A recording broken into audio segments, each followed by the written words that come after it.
महामहिम राष्ट्रपती महोदया यांचा 30 जुलै रोजी उदगीर येथे एक ऐतिहासिक बौद्धविहार उभारण्यात आलेला आहे आणि त्यांचं उद्घाटन आपल्या देशाच्या राष्ट्रपती महोदयांच्या शुभ हस्ते त्या ठिकाणी होणार आहे आणि एक मोठी सभा सुद्धा त्या ठिकाणी होणार आहे. म्हणून आपल्या जिल्ह्यासाठी अतिशय महत्त्वाचा तो कार्यक्रम आहे आणि आनंदाचा आणि अभिमानाचा सुद्धा तो कार्यक्रम त्या ठिकाणी होणार आहे. आणि म्हणून त्या महाराष्ट्राच्या दोन दिवसाच्या दौऱ्यावर येत असताना ते महाराष्ट्रातले कार्यक्रम करून मुंबईवरून त्या नांदेडला येतील आणि नांदेडवरून हेलिकॉप्टरने उदगीरमध्ये त्या पोहोचतील आणि हेलिकॉप्टरमधून आल्यानंतर पहिल्यांदा त्या बुद्धविहाराचं उद्घाटन त्या ठिकाणी होईल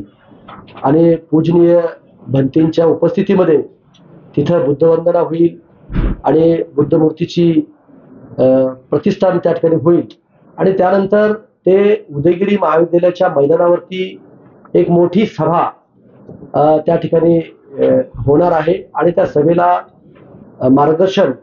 महामहिम राष्ट्रपती महोदया त्या ठिकाणी करतील. आणि म्हणून त्या दृष्टीनं आज प्रशासनाच्या वतीनं आम्ही तयारीचा आढावा त्या ठिकाणी घेतला आणि विविध पथकं स्थापन करून अधिकाऱ्यांना कोणती जबाबदारी त्या ठिकाणी द्यायची त्या जबाबदाऱ्या आपण त्या ठिकाणी देण्यात आलेल्या आहे आणि दौऱ्याच्या अनुषंगाने नियोजनाचा आढावा, सूक्ष्म नियोजन ह्या सुद्धा सूचना आम्ही त्या ठिकाणी त्यांना केलेल्या आहेत. आणि म्हणून सुरक्षेच्या दृष्टिकोनातून सुद्धा आम्ही त्या ठिकाणी आढावा घेतला आणि या कार्यक्रमाला राष्ट्रपती महोदयांच्या सोबत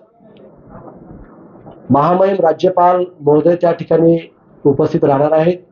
राज्याचे लोकप्रिय मुख्यमंत्री एकनाथरावजी शिंदे साहेब सुद्धा त्या ठिकाणी उपस्थित राहणार आहेत आणि दोन कर्तबगार उपमुख्यमंत्री देवेंद्र फडणवीस साहेब आणि आमचे नेते माननीय अजितदादा पवार साहेब आणि देशाचे